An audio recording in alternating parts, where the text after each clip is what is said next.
Welcome to the No BS Spiritual Book Club's live streaming interview series, where leading new thought teachers, speakers, and authors share the intimate stories behind the 10 best spiritual books that inspired them the most on their spiritual journey. From well-known classics to hidden gems you might never have heard of, the No BS Spiritual Book Club saves you time and money by sharing reliable recommendations from those who've walked the path before you. The No BS Spiritual Book Club, the only no BS guide to the best spiritual books to inspire your own journey of self-discovery. Here's your host, founder of the No BS Spiritual Book Club, Sandie Sedgbeer. Hello. If you've ever felt torn between your spiritual calling and your worldly ambitions, this week's guest is proof that you don't have to choose one or the other. Lauren Lamore is a rare kind of guide, someone who seamlessly blends spiritual insight with sharp business acumen and deep psychological understanding. She's a seasoned entrepreneur, spiritual teacher, and master healer with degrees in economics and mental health counseling. She's also the founder of Courageous Souls Rising Academy and Sacred Habits, and co-founder of the Millions Meditating Project. Today, she's sharing the 10 books that have shaped not just her thinking, but the very fabric of her life's work. Lauren Lamore, welcome. Thank you, Sandie. It's wonderful to be with you today. So you've got a very, very interesting list there with many books that I particularly am very fond of. Tell me first, how challenging was it for you to have to distill the list of books down to just 10? It was very challenging. I was surprised at that. And then listening to some of your other guests, I saw I wasn't alone in that process. You know, they're almost like your children, so intimately connected to your life. It was difficult to cut some, but I did. But also it was just a wonderful experience to revisit the whole process and my life in general. Did you learn anything from the experience? I did. As I was looking through the threads of each book, and I really saw the synchronicity and the perfection, really, of when each book showed up in my life, why and how. And at the end of the whole process, I really did feel guided. And yeah, it was a good feeling. Yeah, it's interesting, isn't it? How, you know, we don't realize till after the event that there was a big plan. You know, there had to have been a big plan because the way the books come into our lives just when we need them. Yeah. And I love that you have so much evidence to that. You've collected such a large archive, right? And you're hearing this story over and over again. I mean, that's just a beautiful. Yeah, I hadn't thought about that. Yes, it is evidence. Absolutely, it is evidence. Yeah. I keep finding out things about this book club that I didn't know it could do. It's wonderful. So let's talk about your first book, the first book on your list. And I don't know if your list is in chronological order as you read them or just as they came to you. As they came to me. Came to you. Yeah. Mm-hmm. Okay. So this is, of course, a timeless spiritual classic, The Prophet, Khalil Gibran, published originally in 1923. When did that book come into your life and how? That book came into my life when I was in high school and actually working in my high school job, which I laugh at this, but, you know, at a grocery store. And one of the deli managers, who was older than me, he was probably in his late 20s, was really sort of a philosopher of sorts. And he used to share, and he became a mentor of mine. And he began to share this sort of wisdom, which for some reason I was sort of soaking up. And he gave me my first copy of this book and said, I think this will serve you. But as it turns out, my grandmother had been quoting from that book, you know, my whole life. And I didn't realize that that's where, you know, she she was getting it. It's an amazing book, isn't it? It does consistently appear in our top 10 choices. Yeah, believe it. everybody seems to love it. So book number 2, this is a book that's very dear to my heart. It's profoundly moving. Man's Search for Meaning, Viktor Frankl, which was published, I think, in 1946, and then the English edition came out in 1959. To read that story is just, I don't think there are any words to describe what people feel. Yeah, I would agree. It's a powerful, powerful book. That came to me in college, and it's stayed with me ever since, but interestingly, I just had an experience over the weekend leading a global meditation with another organization I'm involved with, Enacting Peace. And there was a rabbi who joined us from Israel. And she spoke live time about how she was experiencing, some of this hardship, running, she and her children, between bomb shelter to bomb shelter. In the moment, she literally said to us, I may have to run to a shelter. But she spoke about a lot of the same, ideas that Viktor Frankl shares in the book about, purpose and what her purpose was and why she's here and what she's doing and how she's moving through this difficult experience. It was quite profound. And I was grateful. It's the kind of book that you have to stop afterwards and take some time to process and think about. One of the things that stood out for me was when he said, if you can find your why, you'll find a meaning in your life. Yeah, I really believe that. And I really believe that's why we're here. What made you read it in the first place? I mean, were friends reading it? No, it was college. We had to read it. Part of the curriculum. Yep, part of our curriculum. Yeah. Wow. Yeah. So book 3, Embraced by the Light, by Betty J. Eady, published in 1994. In a way, this book was a little bit of a signpost for you on your spiritual journey. It was. And at the time, it was such a gift to receive the book. We had just lost my grandmother, and I really hadn't started on my spiritual journey or awakening or understanding at all. And somewhat friend in the family who actually was psychic, but we weren't really talking about that at the time. But she gave us the book and said, just very gently, I think this might help. And to myself and my mother and my sister. And it really did provide a tremendous amount, it resonated for whatever reason, sometimes you don't always understand what's going on, but there was a lot of peace brought to all 3 of us from the book. And so much so that we used to buy a whole bunch of copies, and we would just, anytime someone lost someone dear to them, we would just share the book here, just gently, just see if anything in here helps. It was a beautiful book. And you met her at some point, didn't you? We did. We went to see her speak, and it was kind of an interesting way that this unfolded. We went to hear her speak, and it was a very large audience, full room. And we were hoping that we could have a few words with her and just let her know how much her book had helped us. But the room was so big and she was so busy. So we're like, well, we guess, it was lovely to see her, but we were pretty sure we weren't going to be able to meet her. So we were sitting out in the lobby, just chit-chatting and alone. And who walks out of the ladies' room but Betty Eady? And so we were actually able to meet her and really just express our gratitude for her work and her courage in speaking about it. Because in those days, these topics were not so prevalent, and it took a lot of courage to come forward like she did at that time, but it helped so many of us. Well, that's right. Yeah. Do you I've lost my thread there. You became a medium yourself, didn't you?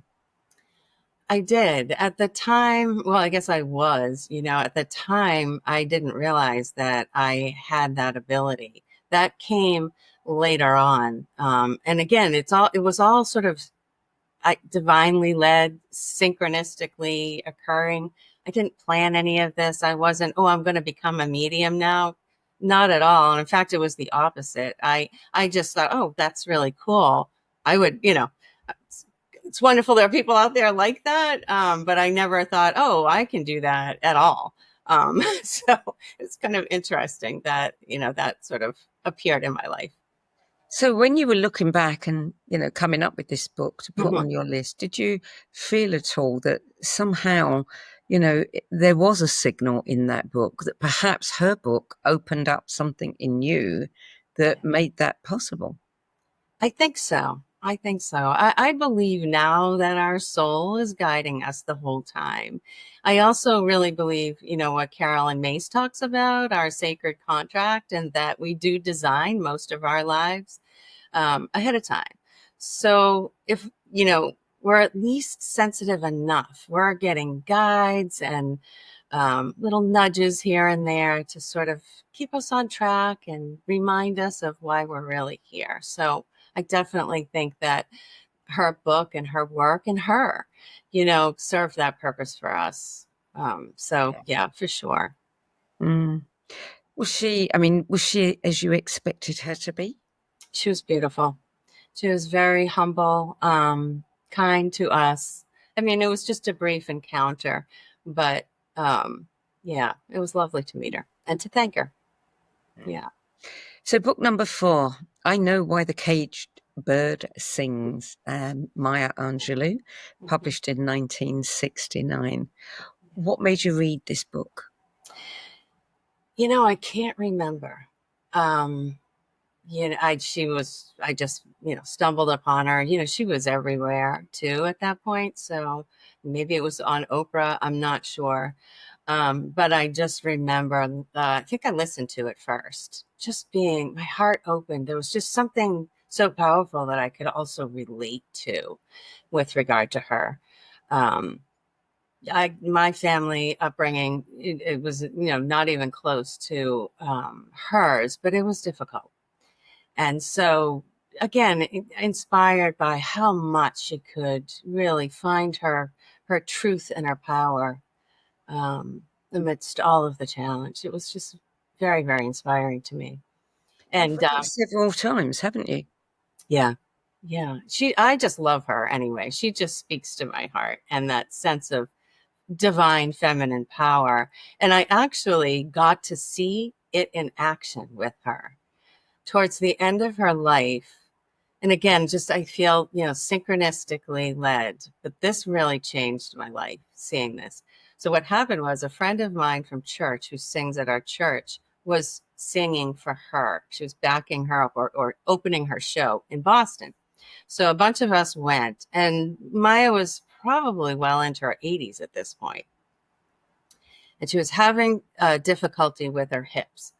So, and I mentioned that for a reason. So our friend sings, beautiful opening, and she sits down on the front row. And then Dr. Angelo comes out onto the stage with a walker. Slowly, very gently. She was obviously physically, a little feeble. I don't even want to use that word, but she was in a delicate condition, let's just say, physically. So she starts to tell her story that's depicted in the book. And every time she overcame the difficult part, or someone told her, no, you can't do that because, XYZ, you're a woman, you're Black, she would break out into song. And the song was, "This little light of mine, I'm gonna let it shine." And her voice boomed from this delicate body, and it would boom. I mean, there was no, so that was one piece. And I'm pretty sure everyone would have goosebumps. And you could feel the room shift. She owned that room. She owned her power. So about 15 minutes into it, all of a sudden we hear yelling and screaming from the head of the auditorium. And we're like, what's going on and what's happening? And we hear, Dr. Angelo, Dr. Angelo.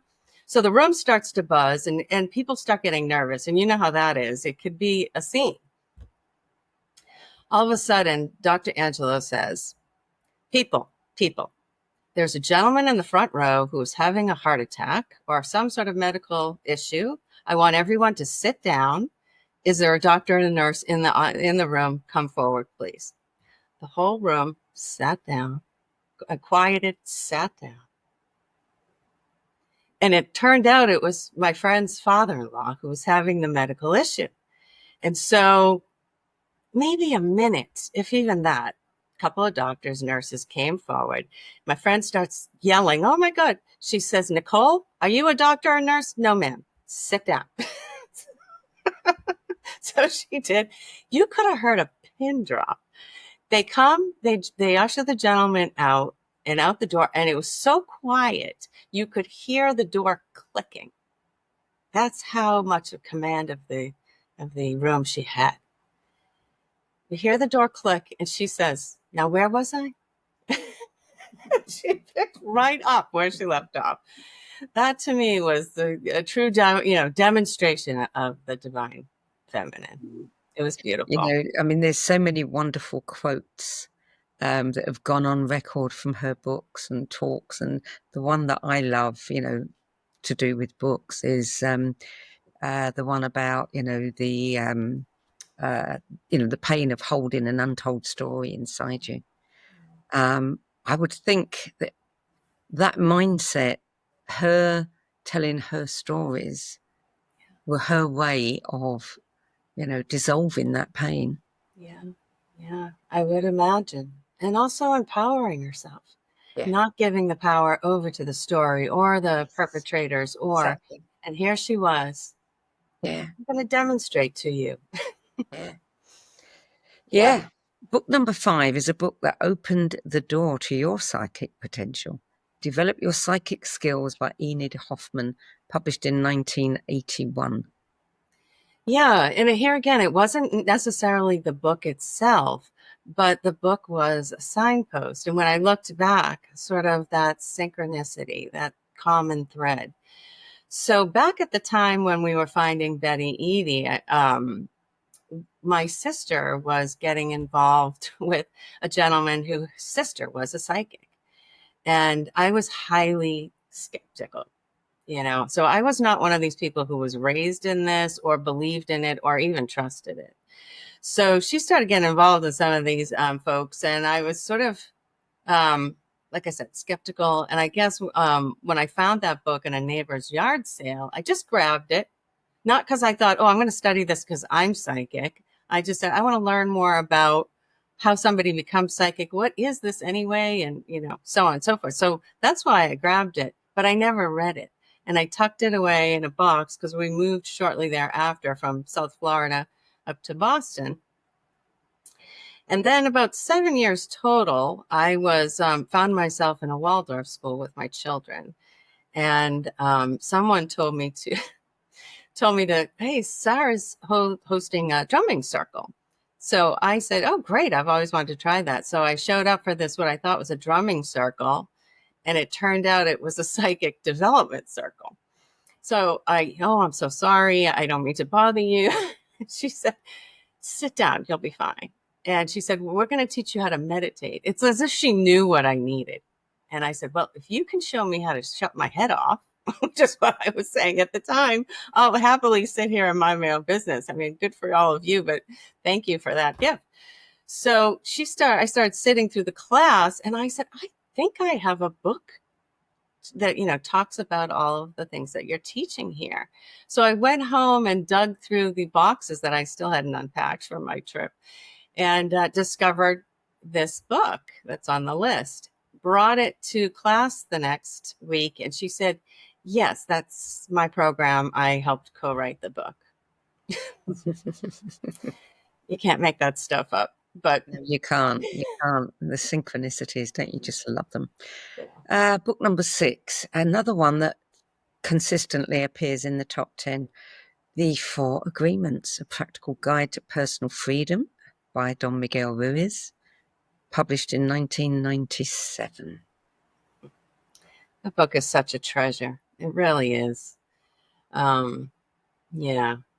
It's one of those books I find I want to highlight every word in it, in every sentence. I'm actually teaching it right now with one of my Courageous Souls Rising group.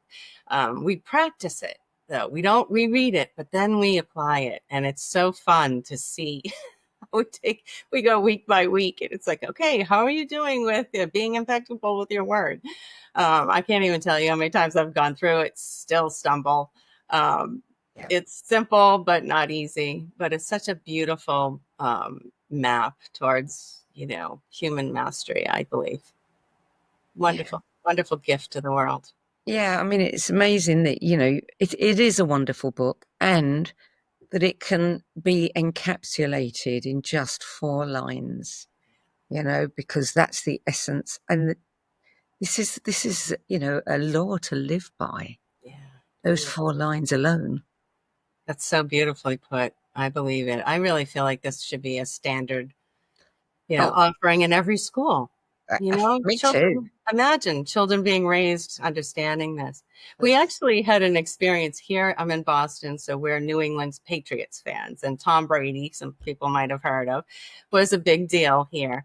And he also was on a spiritual path himself. And at one point, he was reading and working with this book and kind of made it well known or better known. And a lot of the kids started picking it up. My son was one of them. So, it was a wonderful experience. But the funny story is my son said, okay, so I'm going to take every week, I'm going to take one agreement a week. And if I mess up, I'm going to go back to the beginning. So I checked in. He's like, it's pretty simple. So I checked in, how's it going? He's like, well, I haven't got past that first agreement. He goes, it seems so simple, but Yep. yeah, I get it. Yeah. Book number 7, The Surrender Experiment, My Journey into Life's Perfection, by Michael Singer, published in 2015. Yeah. Yeah. So I discovered this when he was on Oprah, apparently his first public interview. That was really just an extremely helpful text for me. And the fact that, so he wrote Untethered Soul first, and then this Surrender Experiment came out afterwards. And just for folks listening, if you haven't read it, the surrender experiment is his story and how he actually uses surrender in meditation and how he uses it to overcome and get into flow and all of that. And, there's a proof that it does work. And then the Untethered Soul is really sort of the how to, because that was, how do you actually do this? How do you live it? But the two together, I think, are really, really great. And so it was good for me to know somebody's already done this. They figured out a way, and he faced tremendous challenge. And still, because oftentimes, and I know this, I'm speaking for myself, but, also I've seen it in clients. We get into a tough situation. I call it, we're on our knees. We can't figure it out. How are we going to do this? And oftentimes we'll sort of double down on the intellect or on what's worked before, or, fear, doubt, confusion, all the things that we think are actually going to help. Work harder, more pressure. Meditation can wait. Our spiritual practices can wait when I dig myself out of this hole. And, I think we're sort of wired that way. This is a completely different approach to those kind of situations. And in fact, it turns it on its ear. You're on your knees, you're stuck.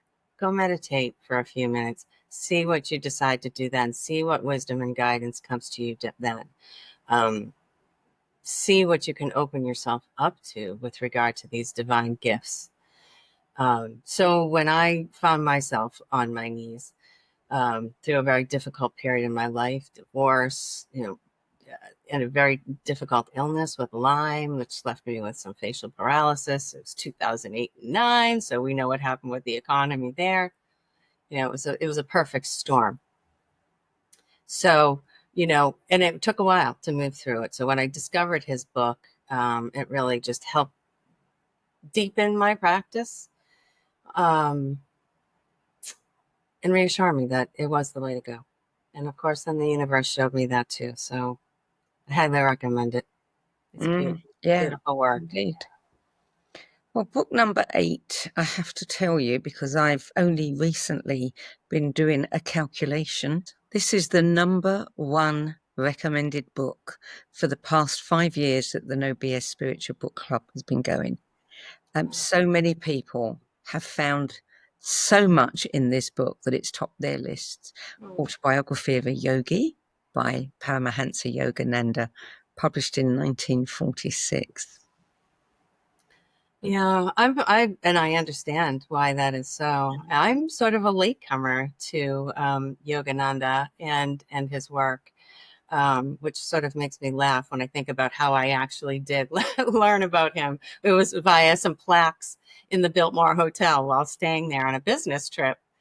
That is where he passed away, and after having a conversation or a talk with his some leaders from India and leaders from the U.S., which had been his long-held dream. I didn't know any of that at the time. I actually learned it at the Biltmore Hotel, and that set me on a sort of synchronistic journey towards Yogananda. But even his story, everything that we've talked about here, his story also points to that. I mean, if you read about how he accomplished what he accomplished against all odds, it's pretty incredible. I mean, he barely spoke English when he came here. He landed in Boston, as many people know, and started off here and barely spoke any English. And his guides and his spiritual teachers were telling him, you need to go and you need to go now. We know it makes zero sense, but you need to trust and you're going to do this. And people are going to probably not be interested at all, but they were. And what was so interesting to me is, social media now, we know how to gather people. We know how to find people. But back in those days, he was filling theaters, thousands of people at a time. They didn't, they weren't used to seeing someone who looked like him or sounded like him or were talking the things that he was talking, but yet they were showing up and they were staying. And that's just really something. Yeah, I mean, he really is a one-off. Yeah. Yeah. Such a gift. Book number 9, Discover Your Purpose. How to use the 5 life purpose profiles to unlock your hidden potential and live the life you were meant to live, by Rhys Thomas, published in 2015. 5 life purpose profiles. That's a new one on me. Yeah. So, it follows along with everything we're talking here, right? About finding your why, finding your life purpose, how important that is. And that really has been sort of my lifelong journey of understanding that, trying to discover what mine was, teaching and supporting others and trying to find theirs. Now, at this point in my life, I believe it beyond a shadow of a doubt. It's so important for us to find it and to live it. And not just for our own happiness, but for everyone in our wake and the world. Because now we understand, science proves, what happens when we enter the field and we raise our frequency. And for my money, living our life's purpose is about the highest, and I say, walking our soul's path, aligned with our soul, is about the highest frequency we can hold and the highest level of happiness. And as we know, happy people make people happy. And as Louise Hay tells us, wounded people wound people. And so what would the world look like if more of us were living our life's purpose? So I discovered Reef's work at a point when I felt like, I'm not quite there. I've been, and I feel like this is what happens, right? We're like the proverbial onion. We just keep peeling a layer when we're ready. And I always like to mention, I trust our nervous system to let us know when it's time to peel another layer, because I know I was impatient in my journey and many of my clients are as well. Like, how come I'm not there yet? Why isn't it? Why can't I just peel the whole onion now? I've tried that. I wouldn't recommend it. It can be a shock to the system.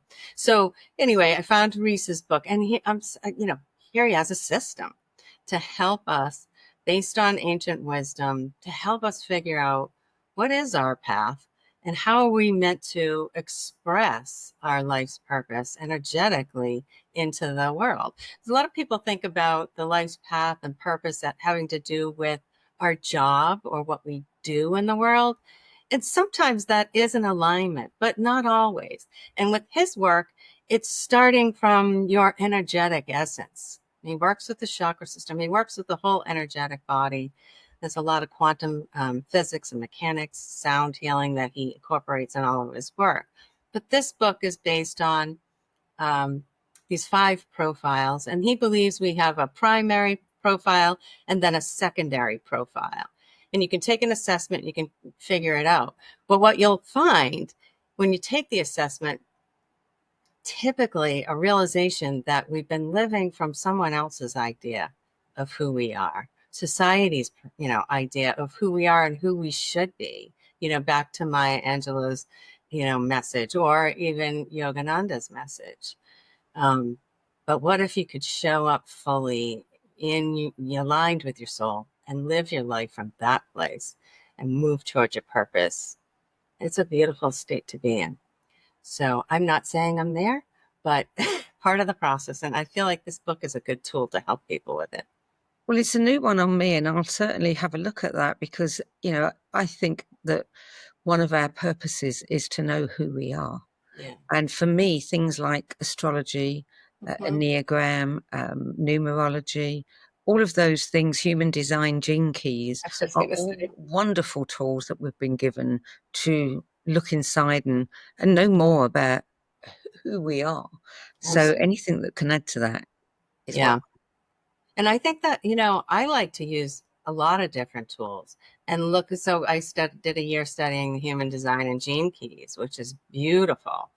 And looking for those threads between, what Reese's assessment saying and what they're saying. And I found that that's really, and then astrology too. It's powerful because also the mind is tricky, and that programming is strong and sticky.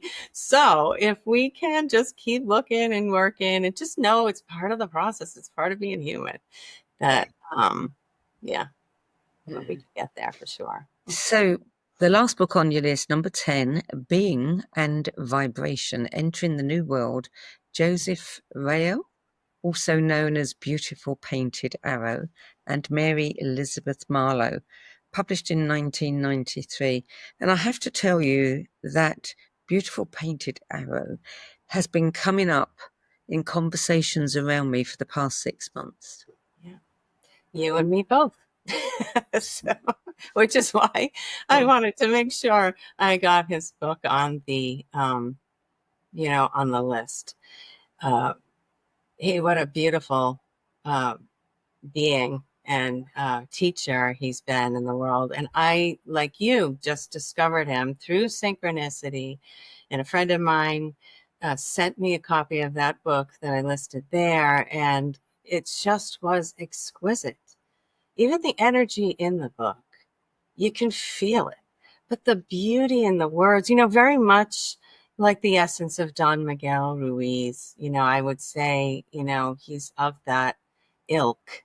And so, the economy of words that come through and the energy that comes through in the language is just so beautiful.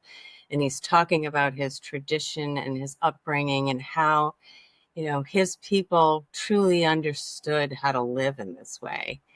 And his description of it, I just was really taken by. And I found myself having to just read it in, bits and pieces. And I'd have to sit it down and sort of, be with it for a while. And at first I was like, what's going on with this? And then I started meeting more and more people like you, 6 months time, meeting all the, I studied with them. I'm a really good friend of his. And they would also say, yes, that book, I had the same experience. I would, read it for a bit. I'd be so touched by the words and the energy of it. I'd put it down and then I'd pick it up again. So the last person that I met who has been a friend of his for 40 years, we had lunch and he told me that Joseph had just finished his final book, and that he had sent him a case of these books, and you can't get them on Amazon apparently. And so he offered to send me a copy of the book, which he did, and I feel, very blessed to have that book. And it's not available to the rest of us. I don't believe it is, but maybe. I encourage. It's a beautiful book. I put it in the listing at the end so folks can find the title. So if I know, our mutual friend, he'll do what he can to get the word out. Okay, well, that's your 10 best list. Now let's talk about you. I mean, I notice something that I haven't really taken in with other people's lists is, and yet is true of all of us, is that this really demonstrates, your list for me really demonstrates your stories about them. And there's longer stories that will be on the website, but this is almost like a soul autobiography. This is the autobiography of your soul. And I guess that applies to anyone who sits down and looks at their books, and creates their list, whether they come on this show or not, is we really are looking at the autobiography of our soul. So I want to thank you for making that clear for me. It's quite a gift. You. But I'm curious to know, I mean, you are, as I said at the beginning in the introduction, you are, I wouldn't say a paradox, because many, we're seeing the lines blur now between mainstream world and, spiritual, etc. But, you're an expert in mindset management, growth acceleration. You're also a spiritual teacher. I mean, it seems to me that you came from a left brain field, but you brought some of that into the right brain field and created something entirely new with it. Is that accurate? I would say it's accurate. I don't know if it's entirely new, but to the point, when we're talking about Reese's work, we all create a unique blend to bring to the world. And knowing what my profiles are, what we're describing, matches perfectly. And I used to fight it. Who am I? What am I? How am I supposed to make all this work together? And so it's been a process of acceptance and, understanding. But was there a pivotal moment when the light went on? In terms of my spiritual development? Yeah. I'll try not to cry telling this story, but because I used to, when I was learning about the psychic development in the spiritual world, I thought it was interesting, but my question always was, but why? Like, why do we need this in the world? Why? And I didn't understand the spiritual underpinning of it. And that's a complicated topic. Let's, just be honest about that too. The world of psychics and mediums. Because what I've also discovered is that just because someone's highly psychic, even highly psychic, doesn't necessarily mean they're on a spiritual path. And it's the same as a medium. So that's a very important distinction, I think, to make. But it was part of my path. So I found myself in that first class and had a few experiences there. I was seeing auras. I wasn't trying, but she was making me. I just wanted to shut my head off. I just had monkey mind times 10. So that was my whole goal. But I started to see it and I was like, okay, great. But still, good for you people. They were all excited. I was sort of like, oh, okay, not really sure what's happening here. But so then a couple years later, same kind of scenario, I accidentally find myself in a psychic development space. And the teacher, I think, again, I'm going to learn to meditate because I needed to really get through some stuff and quiet my mind. She looked at me and I said, oh my God, I'm so sorry. I'm in the wrong place again.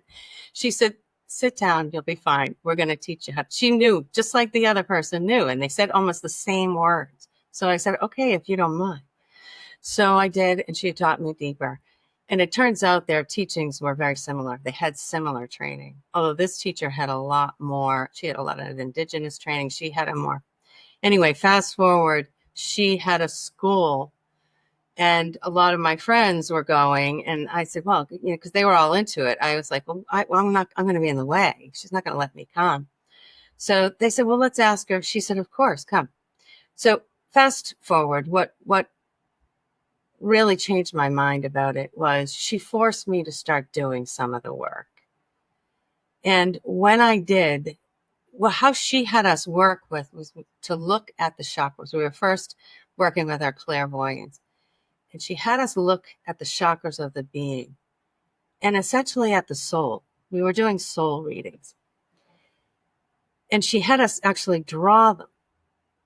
And I had this moment of just pure awe at the beauty of the person sitting in front of me. And it makes me cry every time I say it. But I was able to then, it wasn't about, oh, your future's this. It was about, no, this is the beauty of who you are. And I was able to say this to them. And I used to just in awe say, you're so beautiful. And, we would both be in tears. But in that moment is when I saw, okay, I can understand how this can be helpful. But also in the way I discovered how much I had to clear the programming, the shadow work, and the power of that. And then to be able to hold that, that light, for lack of a better way of putting it. But also it's really a fuller alignment with your soul is how I see it. And so we, Tanis Hallowell, who we both know, talks about creating a soul-infused personality. And in my mind, that's the goal. That's why we're here. And then my teacher used to say, you do that and you walk it around, you're healing everyone in your wake. You don't need to do anything more. And nothing outside of you means more than that. And that's why I always believe everyone's soul purpose matters. One's not better than the other. Every single one matters. Yeah, I totally agree with that. And what a wonderful thing and such a sad situation that we have lost the ability to see the beauty in those around us. Because if we could, there would be no war. There would be no hatred. Right. Yeah. Well, we're getting there. And I think that's why this great awakening is happening. We all have this ability and we've all lived lifetimes when we knew these truths, I believe. And I think that's what's going on now. And we're heading back to that. And more of us are coming together, which helps because it gives us the courage like Betty Eady had or Maya Angelou had back in the day when no one was talking about these things. More and more of us are coming together in community and giving each other strength to keep moving forward in this way. It's not always easy to look at someone who feels like a threat or scary or potentially harmful as a soul, as a beautiful being. Sometimes it's, the temptation is real. I want to protect myself. I want to make sure I know what I'm dealing with, so it's a practice. And so I wonder whether the lady whose workshop you walked in on by mistake, who taught you to meditate, knew in advance that what she was unleashing on the world, because you are co-founder of the Millions Meditating Project. So you now got a mission to get millions of people meditating. How are you going to do that? Well, that's an excellent question. What I know for sure is I won't be doing it alone. I have a beautiful board that has, come together, and we're going to launch this project together. And what we're doing is we're starting off aligning with the UN Day of International Meditation, which is on December 21st, 2025. They just created this day last year in 2024. So we are aligning, first off, all the larger group of meditations and meditators around the globe. And we're going to encourage them to actually host a meditation on that day. And, then we're basically talking to everyone and anyone that we know that meditates, has a meditation community, to meditate on that day and beyond. There's going to be a lot of ramping up and teaching to folks that may never have meditated or want to go deeper with their practice. We have gathered together some of the world's best meditation teachers and communities to support this effort. And so we'll be bringing that forth and introducing them to more and more people. So that's where we are at the moment. We do have some very large meditation communities on board already. And we'll just be moving forward with that and hope that everyone who's listening will join us on that day, either whether you're home alone or joining a community in your neighborhood. We really want to encourage you to meditate on that day. And this is open to small centres who may gather, 10, dozen people together on a weekly basis. Anyone Absolutely. can Anyone. participate in this, yes? Yes, absolutely. Anyone. You have two friends at home alone. My husband and I meditate together, almost every day. It counts. It matters. I mean, the conversation that we've had prior to, I think, really points to, at least how I believe, the difference that it can make in the world. So, yes, we're absolutely encouraging everyone. We've been talking to some people with interesting connections to the football players, folks that you might not think actually meditate. Young children, we are gathering groups that are meditating with young children. So all ages, all practices, all faiths, we're connecting around this beautiful practice of meditation. You're also the founder of Courageous Souls Rising Academy. Tell me a little bit about that. So that came out of my own life's work. And what we do, it's a year-long program. And what we do is connect with the truth of who they are. We help them figure out using a lot of the assessment tools that we talked about here and I talk about elsewhere, to help them really start with an intellectual understanding of who are you? Why did what did you come here to express? Does that align with what you're doing? If not, how can we bring more of that alignment into your life? And we practice living into that and playing into it. And I design it in such a way that you're going to bump into yourself, I call it, right? To those blocks. But it's very difficult to do that from a theoretical place. So I believe we set the goal, we get as much understanding as we possibly can, and then we live our lives, whether it's, and I work with a lot of entrepreneurs because that is my original background. So I get them. And entrepreneurs, we're a different sort of being, right? And so it's great to be around other entrepreneurs. So we usually are working in their business, which I love to say is the greatest spiritual journey of all, because nothing will bring you up against yourself faster than being in business. And so for me, I see that as a gift, because then we know where the block is. We know, which tools we need to use to remove the blocks, to create further alignment with the soul. So that's the crux of the academy. There's small groups, so you really develop a beautiful friendship soul group. And these women have seen each other through some of the most harrowing times, but they've been able to also, because of the support of the group, been able to learn about themselves, choose perhaps more of a path aligned with what Michael Singer's approach might be, or Don Miguel's approach might be. And so it gives them an opportunity to actually practice it. The other thing that it does too, I just wanted to say, because I'd like to encourage people to do this.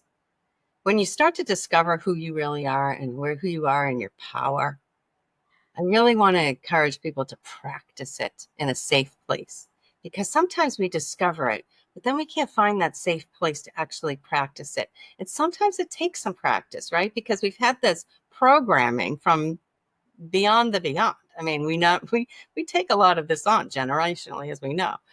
So it takes a bit. So it's not going to be comfortable at first when you show up to a bunch of people who are used to you playing small. And suddenly you're going to show up like Maya Angelou and claim your space and your voice. And they're like, who is this person? there's a lot of pushback that happens. So a big part of what we do in the program is encourage them to practice using their voice in their power in this way. And we're cheering them on and we're saying, more, please. So that when it goes out to the real world, they're so comfortable in this new skin that it's, it'll stick more often than not. So there's a saying that, if you want someone to do something, to organize something, to build something, give the job to somebody who is always busy. It strikes me that you are the kind of person that is very dynamic and always building something new. What is lighting you up right now? What do you want to build? well, that is true about me. I do say that the things that light me up are about bringing people home to themselves and to each other. And that's always been the thread, and helping them love themselves more and each other. And and when I look at my own life, that's what I had to learn, being born into a dysfunctional family where no one knew how to love themselves or get along or love each other. Right. And so we move forward. And so the Millions Meditating Project is one of the things that is really lighting me up. Again, because I get to work with so many incredible, beautiful spiritual leaders in the world, which really has just been such an honor. And learning from each of them and their different traditions. I also feel that it's a way that we can bring people together in community. We're helping them, as I always say, find your people, find your path. Because we know if they find their community, like we were just talking about, the chances of them continuing on their path is going to be far greater. And I just personally know that was the case for me. And all the gifts that came from being on that path, it was my wish for everyone. A couple of the other things that are lighting me up that I'm working on is, I don't know if we can announce it here, but helping you with your No BS book clubs, the actual meetings. I'm talking to some folks in the spiritual communities in my area because the whole world right now, I feel, and I think you can agree with this, really needs community and are really Yes. searching for this. And Yes. I've incorporated a book clubs sort of thing in my Courageous Souls work. And I see the benefits of it. We're all busy. We all have book club, books on our shelves. Do we read them? And more importantly, do we apply them? So when you launched this, I just thought, what a beautiful way to bring people together, to help them be inspired by these beautiful words and to meet each other, really, to meet each other and create these beautiful bonds. It helps the local community centers also, who sometimes struggle with finding people to come into their centers. So this way we can help them find that. There's just so many wins to it. And I just think it's a beautiful, And it's beautiful it project. feels like such a simple thing, Yeah. Yeah. people are waking up, they're looking for their tribe, they're looking for the books that are going to help them, you know um, with their personal growth and development, but they don't know who to talk to. Quite often the family isn't interested. Yeah. Just to start a book club in your village, in your town, in your city, and keep it small and have thousands of them around the world. Yeah. That's my dream. And I'm grateful to you for stepping forward and saying, I want to be amongst the first to put this in operation. I've been running a book club in my home for 6 months just as a test. And in fact, we're meeting tonight. And it has been an amazing success, and it's something that anybody could do if they have the interest. All they have to do is contact us. We'll help them. So thank you for your support in doing this, getting it off the ground. I would like to see 1 million book clubs around the world, that people just meet and read and grow and care about one another and find their purposes together. Yeah. Absolutely. Well, I will join you in that vision. Thank you. Thank you. So if anyone's interested in starting one, you can write to me.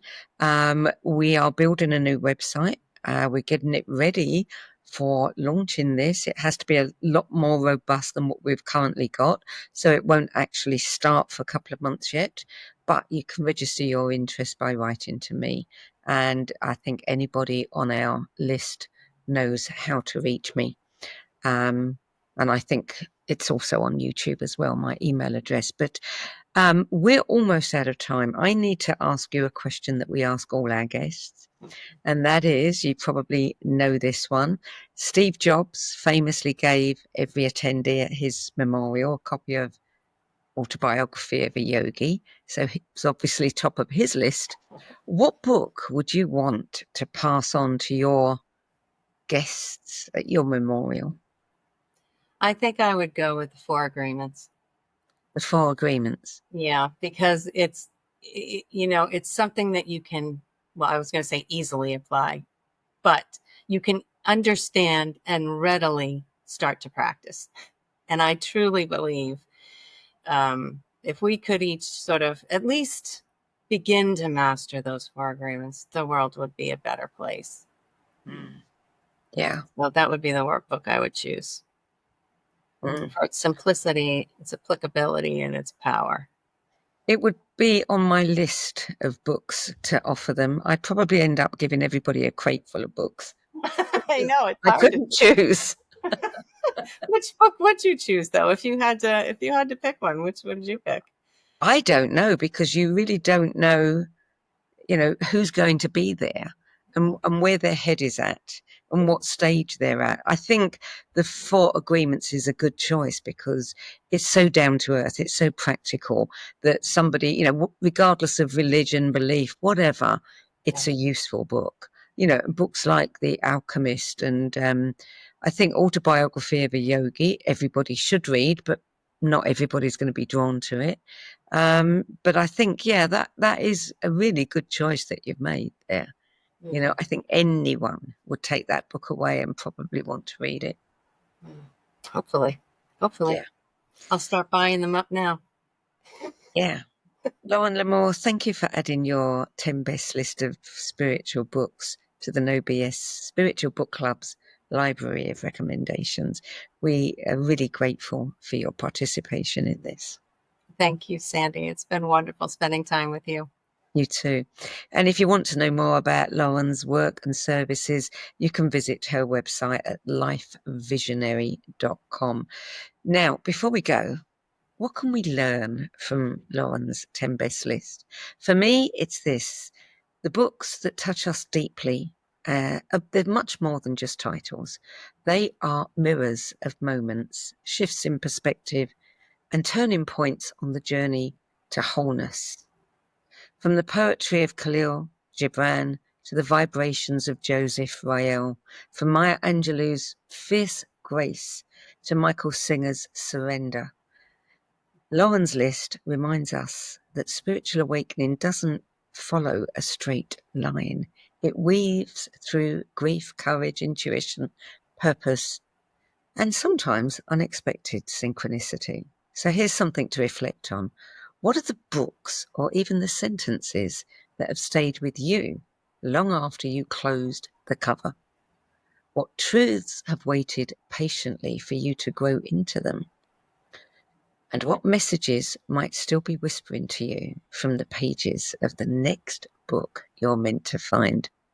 As Lauren's journey shows us, the books we're drawn to often reflect the lives that we're here to live. That's it for this week. I'm Sandie Sedgbeer. I'll be back at the same time next week with another 10 best interview for the No BS Spiritual Book Club. Till then, it's goodbye from me, and thank you again to Lauren Lamore. If today's conversation sparked your curiosity, you'll love our other shows. The Synergy Sessions, where leading-edge thinkers collide in bold, unscripted dialogues that ignite new possibilities. Between Realms and Reason, where we journey into the mysterious consciousness, energy, and the hidden layers of reality, where science converges with spirit in ways you've never imagined. and the No BS Spiritual Book Club, where leading-edge new thought speakers, teachers, authors, and luminaries who've walked this path before you share the 10 books that had the biggest impact on their life journey. All 3 shows are available on YouTube, Spotify, Substack, and all major podcast platforms. For more information, visit sedgbeer.com. That's SEDGBEER.com.